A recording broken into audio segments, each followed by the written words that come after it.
안녕하세요. 로우코드 하는 남자 로코남입니다. 파워앱스에는 다양한 컨트롤들이 있는데요. 오늘은 손쉽게 사용 가능한 직관적인 몇 가지 컨트롤에 대해 소개해 보도록 하겠습니다. 드랍다운은 굉장히 많이 사용하는 컨트롤이고요. 테이블 형태의 데이터 중에 선택된 단일 값을 추출해 줍니다. 드랍다운 하나 추가하고요. 테이블 한번 넣어 볼게요. 1, 2, 3, 4를 넣고요. 레이블로 선택된 값을 한번 표시해 볼게요. 드랍다운 후 셀렉티드 밸류 값을 추출하면 선택된 값이 나오죠. 그 다음은 콤보 상자인데요. 추가해 보도록 하겠습니다. 똑같이 추가를 하고요. 같은 데이터를 넣어 볼게요.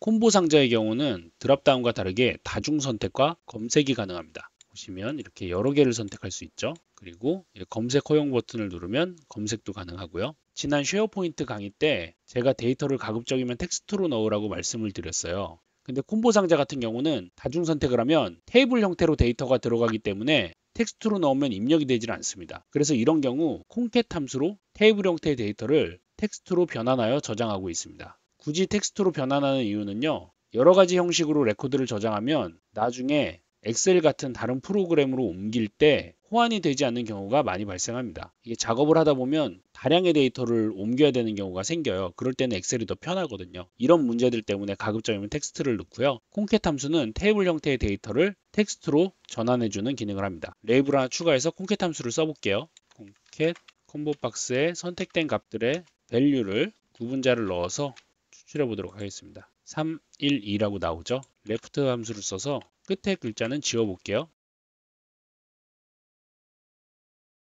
이렇게 하면 끝에 세미콜론이 하나 지워집니다. 어떻게 한 거냐면요. 콩캣 함수는 테이블 형태의 값을 텍스트로 변환해줘요. 그리고 그 텍스트 값에다가 제가 구분자로 세미콜론을 넣은 겁니다. 그러면 3 세미콜론, 1 세미콜론, 2 세미콜론이 되는데 마지막에 세미콜론은 필요가 없으니까 레프트 함수를 써서 렌을 통해 추출한 전체 글자 수 마이너스 1을 한 겁니다. 그러면 마지막 글자가 빠지겠죠. 그렇게 해서 데이터를 텍스트로 저장을 합니다. 불러올 때는 어떻게 하느냐? 콤보 박스를 하나 더 추가해 볼게요. 추가를 하고요. 이 값을 디폴트로 불러와 보겠습니다. 디폴트 셀렉티드 아이템에 스플릿 함수를 써요.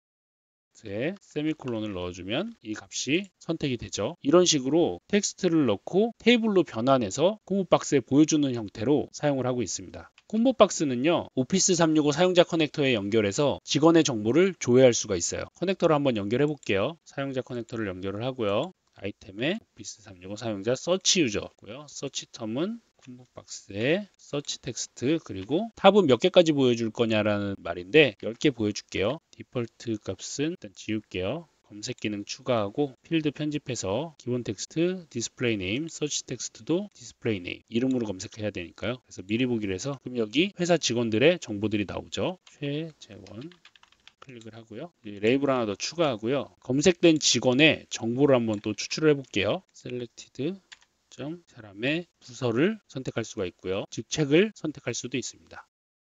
이번에는 목록 상자 라디오 단추 확인란을 설명해 드리도록 하겠습니다. 먼저 목록 상자를 추가하고요. 목록 상자 하나 추가하고요. 라디오 단추도 추가할게요. 그리고 확인란 아이템을 똑같이 넣을게요. 테이블 형태로 들어가야 되고요. 라디오 단추도 마찬가지고요. 그리고 확인란은 조금 달라요. 단일 값이 들어갑니다. 이거는 불린 값, 즉 true false 값을 반환해요. 이제 하나하나 보도록 할게요. 목록 상자는요. 여러 항목 선택이 가능합니다. 보시면 여러 개를 이렇게 클릭을 할 수 있죠. 그리고 이걸 끄면 단일 항목만 이렇게 클릭이 돼요.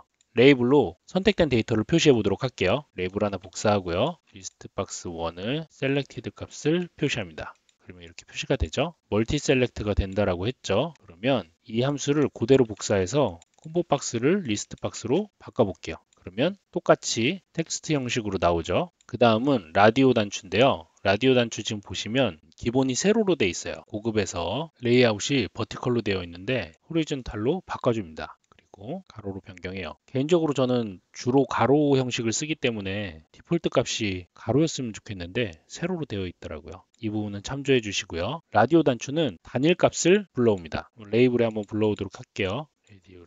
라디오 1 셀렉티드 하면 선택된 값이 레이블에 표시가 됩니다. 그 다음은 확인란인데요. 확인란은 불린 값을 반환합니다. 즉 true false 값을 반환하는데요. 이것도 레이블에 한번 표시하도록 해볼게요. 체크박스 밸류를 넣으면 지금 false죠? 이렇게 누르면 true가 됩니다. 이걸 언제 쓸 수 있냐면요. 버튼을 하나 삽입해 볼게요. 버튼을 하나 삽입하고 true일 때는 보이고 false일 때는 안 보이게 해볼게요. 확인한 값에 버튼을 누르고 버튼의 비지블에 밸류 값을 넣으면 현재 false이기 때문에 안 보이죠. 확인란 체크하면 true 값이 되면서 보여집니다. 이렇게 조건에 따라서 다른 동작을 할 때 사용할 수 있고요. 저는 주로 언제 쓰냐면 갤러리에서 선택된 값만 변경을 해야 할 때 주로 사용을 합니다. 이 부분은 반복문도 써야 되고 좀 어려운 부분이 있어서 이후에 반복문 교육할 때 그때 다시 강의하도록 하겠습니다.